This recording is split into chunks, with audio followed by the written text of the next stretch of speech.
ولا يتكلم أحد بموت رسول الله إلا ضربته. جئتك أؤمن بالله وبرسوله وبما شئت به وقد أعذرت إليكم وأعذرتموني.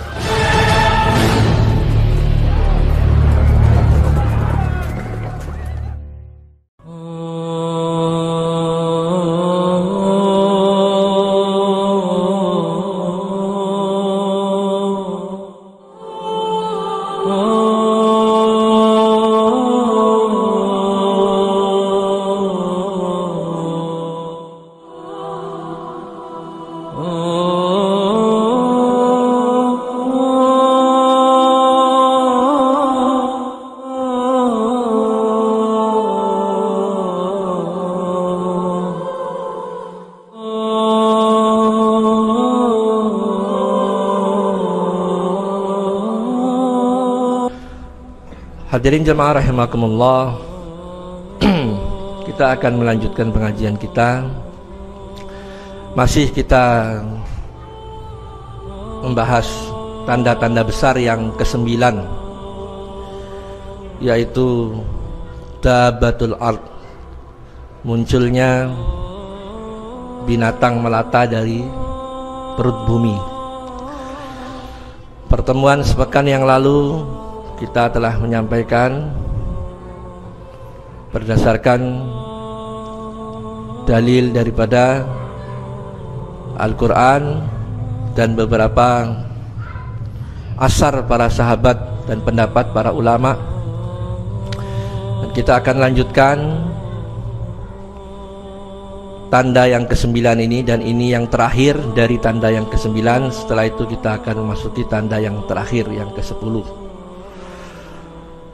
Tanda yang ke-9 yang terakhir ini yaitu dalil-dalil berdasarkan hadis Rasulullah Sallallahu Alaihi Wasallam. Ada beberapa hadis yang menjelaskan tentang ini, tetapi saya tidak menyampaikan semua. Paling tidak ada 2 hadis yang ingin saya sampaikan, dan ini sudah dianggap cukup mewakili dari beberapa hadis yang lainnya. Hadis yang menjadi dalil tentang keluarnya dabatul ard, binatang melata yang akan keluar dari perut bumi, yaitu hadis yang diriwayatkan oleh sahabat Abdullah bin Umar radhiyallahu an. Hadis ini sahih riwayat Imam Muslim, di mana Rasulullah SAW menjelaskan bahwa inna awwalal ayati khurujan tulu'is syamsi min maghribiha wa khurujud dabbati 'alan nasi duha. Ibnu Umar menjelaskan bahwa Rasulullah SAW bersabda bahwa tanda-tanda kiamat, dalam hal ini yang dimaksud tentunya kiamat besar, tanda-tanda kiamat yang awal muncul, yang akan awal muncul daripada tanda-tanda kiamat besar itu yaitu tulu'us syamsi min maghribiha, ya, wa khurujud dabbatil ardi 'alan nasi duha, keluarnya terbitnya matahari dari arah barat, terbitnya matahari dari arah barat, ya, dan keluarnya binatang melata dari perut bumi yang akan menjumpai manusia di waktu duha. Jadi hadis ini sahih, disebut ya bahwa binatang itu akan keluar, ya, dan akan menemui manusia ya di waktu duha. Ya, jadi jelas ya. Inna awalal ayati, awal-awal tanda pertama daripada kiamat itu yaitu tulu'is syamsi min maghribiha, terbitnya matahari dari arah barat, wa khurujud dabbatil ardi 'alan nasi duha, juga keluarnya binatang melata yang akan menjumpai manusia, keluarnya itu di waktu duha. wassalam. Hadis ini sahih, ya, dari sahabat Abdullah bin Umar radhiyallahu anhum. Kemudian ada hadis lain yang diriwayatkan oleh Imam Ahmad dari jalur sahabat Abu Umamah, ya, tahrujud dabbah, akan keluar binatang melata, fatasimun nasa ala kharatimihim thumma yughmaruna fikum, akan keluar kepada kalian binatang melata, ya, dari perut bumi, ya. Kemudian binatang melata itu nanti akan memberikan tanda kepada manusia di hidung-hidung mereka, ya, akan memberikan tanda kepada manusia di hidung-hidung mereka. Summa yaghmuruna fikum, kemudian binatang ini nanti menjadi banyak. Rupanya binatang ini tidak satu berdasarkan hadis ini, ya. Akan keluar takhrujud dabbah, akan keluar dabbah, fatasiman nas ala kharatimihim, kemudian binatang itu memberikan tanda kepada manusia di hidung-hidung mereka. Tsumma yughmaruna fikum, kemudian binatang itu akan menjadi banyak di tengah-tengah kalian. Ya, dua hadis sahih ini sudah cukup menjadi dalil yang menguatkan ayat yang sudah kita bahas, surat An-Naml ayat 82, tentang kepastian keluarnya binatang melata tersebut. Dan itu menandai akhir, ya, tanda-tanda akhir daripada menjelang datangnya hari kiamat. Pasti terjadi, ya. Nah, ma'asyiral muslimin, jamaah majelis ta'lim rahimakumullah, dalam mensifati binatang ini banyak perselisihan daripada ulama. Jadi cukup saya anggap dua saja cukup, ya. Ada juga hadis, beberapa hadis yang lain, cuman maknanya sama saja, ya. Intinya dari ayat An-Naml 82 dengan dua hadis ini dan hadis yang lain, binatang itu pasti akan keluar. Bahkan disebut waktunya keluarnya di waktu duha, ya. Nah, kemudian binatang ini dari jenis apa? Ya, Syekh Yusuf Al-Wabil dalam tulisannya ada judul di sana, dari jenis apakah binatang itu? Gitu. Ada banyak pendapat, banyak sekali pendapat yang mengatakan tentang jenis binatang itu. Tapi saya akan nukilkan 3 saja. Ya, yang pertama pendapat dari Imam Qurtubi, ya, Imam Al-Qurtubi, seorang ulama ahli tafsir, ya, yang terkenal, yaitu menulis kitab tafsir Al-Qurtubi. Dia juga ada satu bukunya yang bagus, judulnya At-Tazkirah.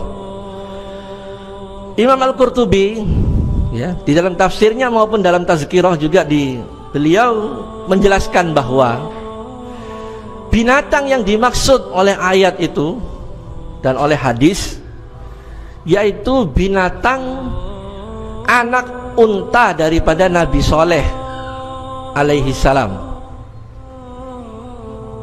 Ini kata Imam Al-Qurtubi, ya, binatang itu adalah anak unta yang disapih, dipisahkan susunya dari unta Nabi Soleh alaihi salam.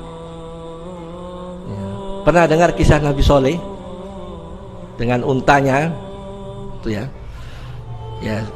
Ya, untuk supaya lebih jelas sedikit saja saya sampaikan tentang Nabi Soleh. Dalam Qisahul Anbiya, ya, Imam Ibnu Katsir dalam kitab Kisah Para Nabi itu menjelaskan bahwa Nabi Soleh, kaum yang dihadapi untuk disampaikan dakwah kepada mereka yaitu kaum Samud, ya. Nabi Soleh, ya, ini dari keturunan Arab, ya, mereka ini dari keturunan Arab kuno. Sama, mereka juga menyembah berhala seperti nabi-nabi yang terdahulu, ya, mereka menyembah berhala.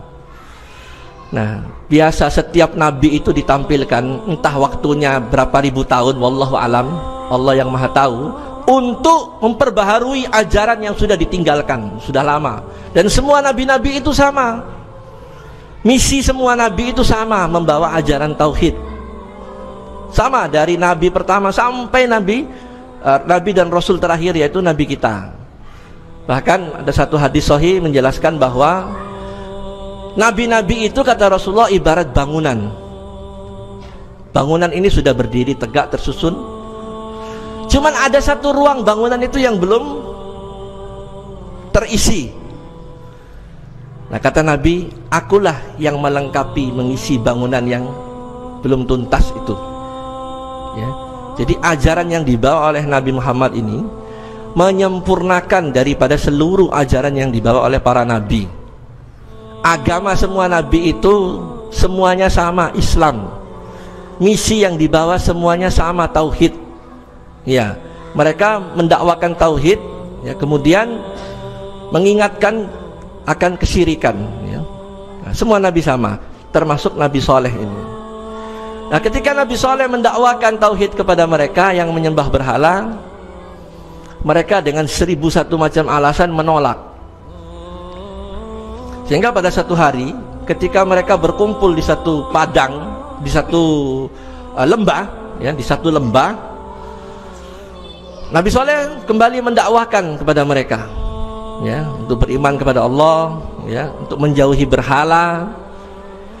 Kemudian mereka mengatakan begini, wahai Saleh, kami baru akan percaya kepada ajaran yang engkau bawa kalau kamu bisa merubah batu yang besar itu menjadi unta, ya. Jadi di satu lembah, di situ ada bebatuan besar.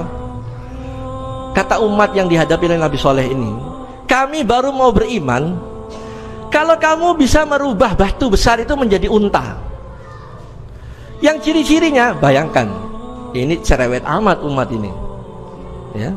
Ciri-cirinya disebut satu persatu. Untanya harus gemuk, kupingnya begini, modelnya seperti ini, disebut semua, ya. Kalau engkau bisa, ya, menjadikan batu itu menjadi unta seperti yang kami maksud dengan ciri-cirinya, kami semua ini akan beriman kepada kamu. Akhirnya Nabi Saleh menjauhi mereka. Nabi Saleh melaksanakan sholat. Selesai melaksanakan sholat, Nabi Saleh berdoa, ya Allah, demi kebesaran-Mu, ya, mereka menuntut untuk didatangkan bukti, ya, maka datangkanlah bukti dari sisi-Mu, ya Allah.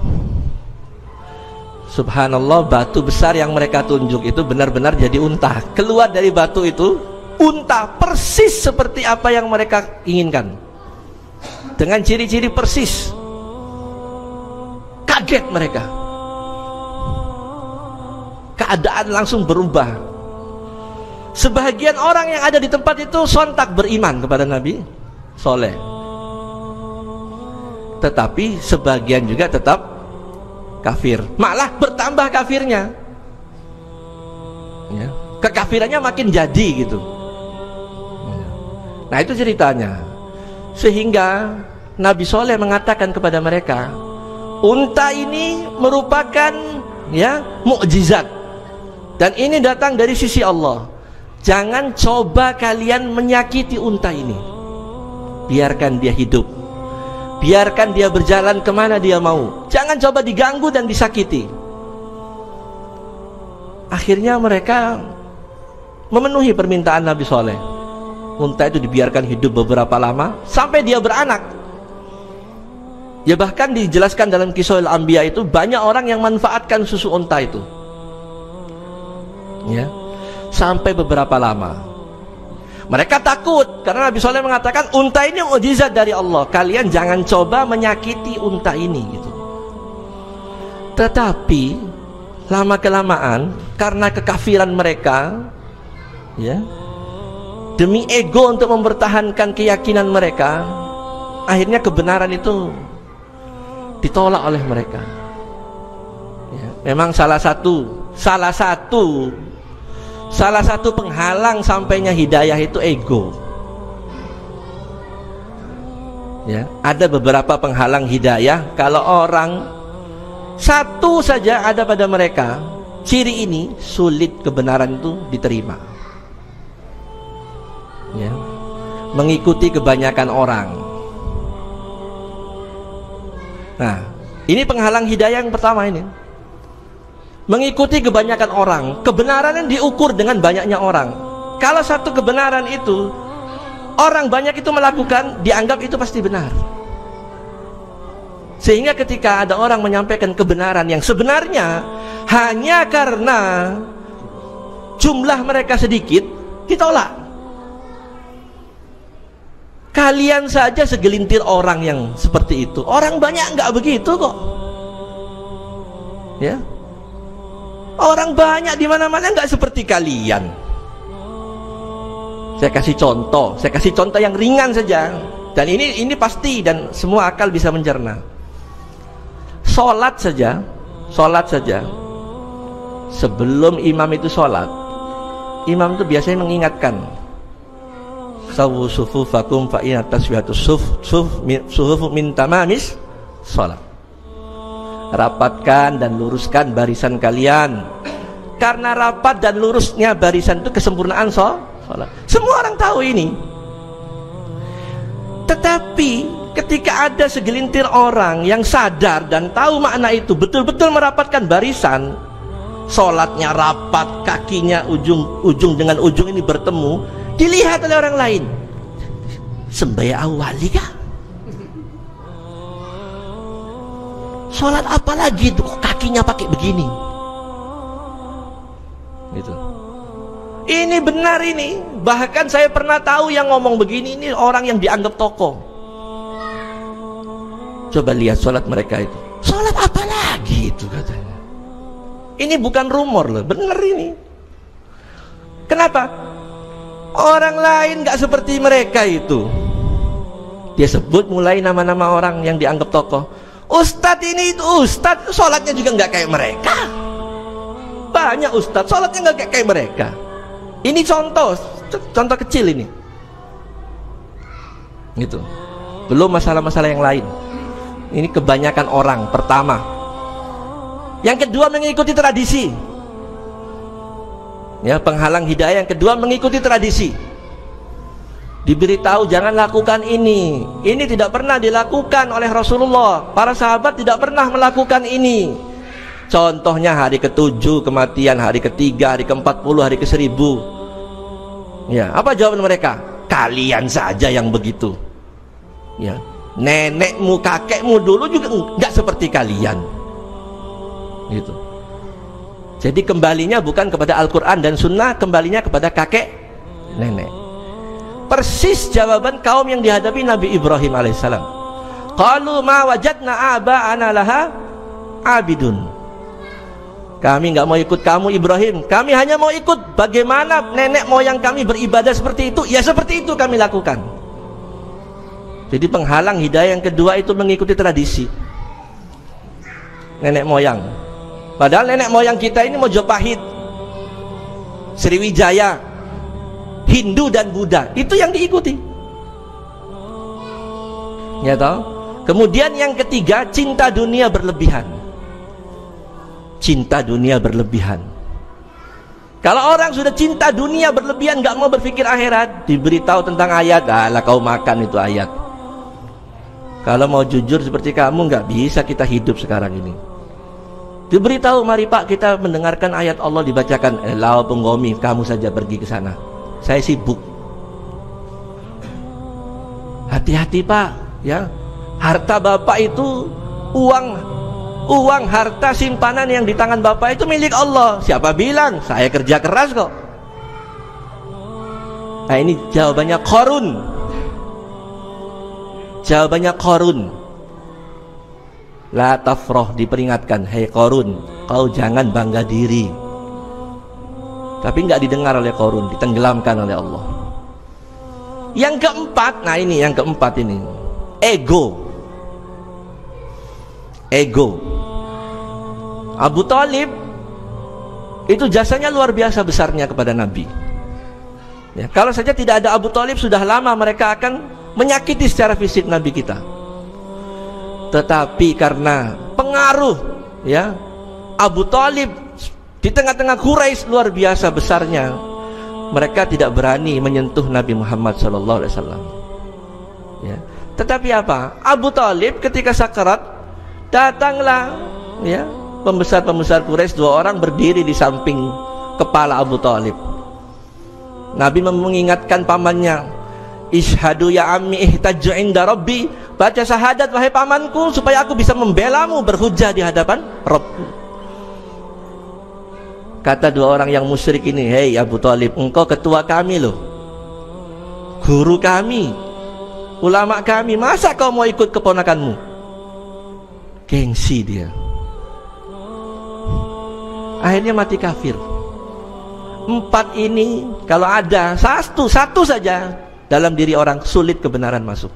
Sama kaum Nabi Soleh, sudah didatangkan bukti persis seperti maunya mereka, tapi karena ego akhirnya mereka tolak. Puncaknya apa? Unta yang oleh Nabi Soleh dilarang untuk disakiti, dibunuh oleh mereka ya.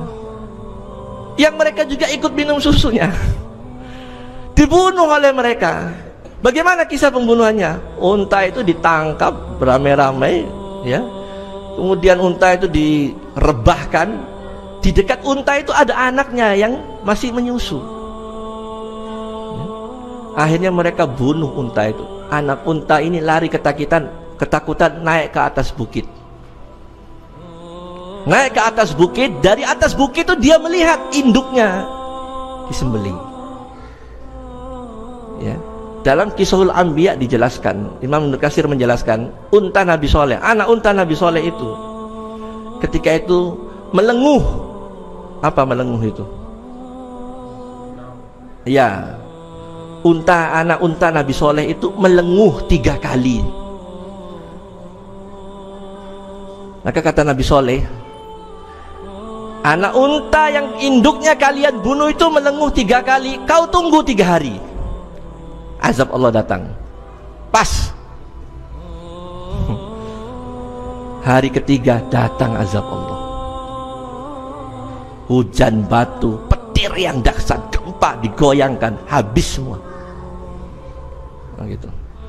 Nah, kembali kepada kisah ini ya. Binatang yang dijanjikan Allah itu kata Imam Al-Qurtubi, dia itu anak unta Nabi Soleh itu, yang akan nanti keluar di akhir zaman. Wallahu a'lam. Ini menurut Imam Al-Qurtubi. Kemudian menurut Amr bin As ya, kata Amr bin As bahwa nanti binatang yang dimaksud dalam ayat An-Naml 82 itu, dia itu jasasah yang terdapat dalam hadis Tamim Ad-Dari ya. Dia itu jasasah. Jasasah sudah saya sampaikan ya, binatang yang bulunya sangat lebat sehingga tidak diketahui mana mata mana hidungnya, dan dia bisa berbicara ya. Ini kata Amr bin As ya. Kemudian kata Imam Asy-Syaukani dalam tafsirnya Fathul Qadir itu, kata Imam Asy-Syaukani, binatang itu yaitu ular yang akan keluar dari dinding Ka'bah. Kata Imam Asy-Syaukani, tiga pendapat ini masing-masing punya hujjah, masing-masing punya argumentasi ya. Tetapi yang perlu kita ketahui, kata Syekh Yusuf Al-Wabil, lepas daripada perselisihan orang para alim dalam masalah ini ya toh, jangan kita memaksakan untuk memastikan bahwa yang benar itu ini ya.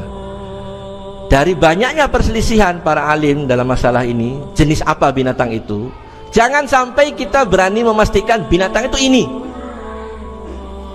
itu. Karena apa? Ini belum terjadi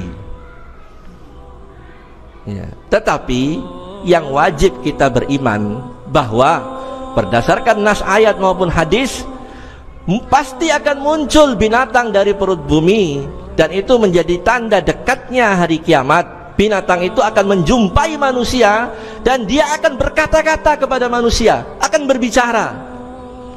Dia akan berbicara kepada manusia. Ya, dalam tafsir saya periksa ketika menafsirkan ini, itu ada pendapatnya diakui ya oleh Imam Katsir bahwa jadi binatang itu ternyata, ini berdasarkan tafsiran dalam ayat An-Naml 82, takallamahum. Jadi bukan satu pihak yang bicara. Binatang ini bicara dan orang yang dituju juga nanti bicara. Nah, binatang ini berbicara tentang kekafiran mereka. Ya, kata Sayyidina Ali, kata Ibnu Abbas, binatang ini berbicara kepada mereka. Ya, sama dengan bicara ke manusia dengan manusia. Itu ya. Nah, yang wajib kita imani dan tidak perlu kita paksakan, harus memastikan dari jenis apa binatang itu, bahwa benar adanya binatang yang dijanjikan Allah itu dalam surat An-Naml dan dalam beberapa hadis-hadis sahih pasti muncul. Dari jenis apa? Wallahu a'lam. Hanya Allah yang tahu. Ya, itu jawabannya. Nah, kemudian jenisnya beberapa orang sudah berbeda pendapat. Kemudian dari mana munculnya binatang itu? Kemunculannya. Ya. Ada pembahasan selanjutnya, dari mana munculnya dabbah itu? Nah, ini pun ada perbedaan ulama.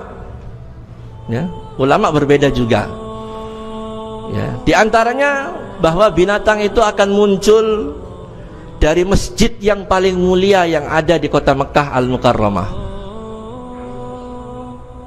Masjid mana maksudnya? Masjid yang paling mulia yang ada di kota Mekah. Masjid Haram. Masjidil Haram. Ya, kata sebagian ulama, binatang itu akan muncul dari kota Mekah Al-Mukarramah, dari masjid yang paling mulia, yaitu Masjidil Haram. Ya, bahkan dijelaskan dalam riwayat yang lain, binatang itu tempatnya dia muncul itu antara makam Ibrahim dan Ka'bah. Di situ dia munculnya binatang itu. Ya. Kemudian yang lain mengatakan binatang itu nanti dia muncul bukan sekali, dia 3 kali muncul. Ya, kemunculannya 3 kali. Ya. Kali yang pertama binatang itu akan muncul dari sebuah lembah. Ya, dari sebuah lembah. Nah, ini menukil pendapat lebih dekat kepada pendapatnya Al-Qurtubi tadi itu. Ya, penyembelihan unta Nabi Saleh itu. Binatang itu akan muncul dari sebuah lembah. Kemudian muncul kali yang kedua dari salah satu perkampungan. Binatang ini akan muncul. Ya. Yang terakhir, binatang ini akan muncul dari Masjidil Haram. Artinya apa? 2 pendapat ini kalau dikompromikan, ujung-ujungnya ketemunya di mana? Masjidil Haram. Ya, 2 pendapat ulama yang berselisih ini kalau dikompromikan, ujung-ujungnya binatang ini akan muncul nanti dari Masjidil Haram. Ya. Nah, itu tentang tempat munculnya. Nah, kemudian pembahasan selanjutnya, biar selesai. Pembahasan yang selanjutnya yaitu apa kerja binatang itu ketika dia muncul. Kerjanya apa gitu? Keperluannya apa? Muncul Allah memunculkan binatang itu, keperluannya apa? Nah, dijelaskan ya dengan berbagai dalil oleh para ulama. Binatang itu dia akan memberikan tanda, 2 tanda. Ya, 2 tanda. Yang pertama, binatang itu akan memberikan tanda keimanan. Ya, tanda keimanan. Orang-orang yang hari itu masih mempunyai iman, ya, binatang ini akan mendatangi mereka dan berkata-kata kepada mereka. Dan kemudian ini, ya, bahkan dijelaskan, wallahu alam, kalau kita baca hadisnya, saya memang nggak sampaikan hadisnya ini, tapi nggak apa-apa saya sampaikan. Binatang ini munculnya dia membawa tongkat Nabi Musa dan cincin Nabi Sulaiman alaihissalam. Dijelaskan di hadis seperti itu. Tentang bagaimana, wallahu alam. Gitu ya. Nah, binatang ini dia akan berbicara kepada dua model manusia. Yang beriman diajak bicara oleh binatang itu dan diberi tanda. Dipukul dengan tongkat Nabi Musa itu, maka orang yang beriman itu wajahnya akan menjadi bercahaya. Ya. Dan kepada orang kafir, binatang itu juga memberi tanda. Ya. Diberi tanda di hidungnya. Kalau orang kafir diberi tanda di hidungnya, tanda kekafiran. Ya. Itu kerjanya binatang itu. Ya. Jadi yang beriman diberi tanda dan diajak berbicara. Ya, tentang keimanan orang yang beriman ketika itu. Orang yang kafir didatangi oleh binatang itu, diberi tanda di hidungnya. Ya, dan binatang itu berbicara. Kenapa sampai mereka kafir? Ya, diajak berbicara. Ini pendapat dari Sayyidina Ali dan pendapat dari Ibnu Abbas, dan kata Imam Ibnu Katsir, pendapat ini sangat bagus sekali. Artinya apa? Benar, binatang itu akan bercakap-cakap. Jadi bukan hanya binatang itu saja, manusia ini akan berbicara dengan binatang itu. Ya. Dan tanda-tanda itu jelas, ya. Cahaya bagi orang-orang beriman di muka mereka, dan akan ada tanda di hidung dari orang-orang yang kafir. Diberi tanda di hidung mereka. Wallahu a'lam. Selesai pembahasan tanda yang ke-9. Ya. Kita akan memasuki tanda yang terakhir, tanda yang ke-10. Ya, api yang akan keluar dari lembah Aden, yang akan menggiring manusia nanti. Ini tanda terakhir, tanda yang ke-10. Ya, setelah itu selesai pembahasan ini. Insyaallah kita lanjutkan pekan depan. Subhanakallahumma wa bihamdika asyhadu an la ilaha illa anta astaghfiruka wa atubu ilaik. Assalamualaikum warahmatullahi wabarakatuh.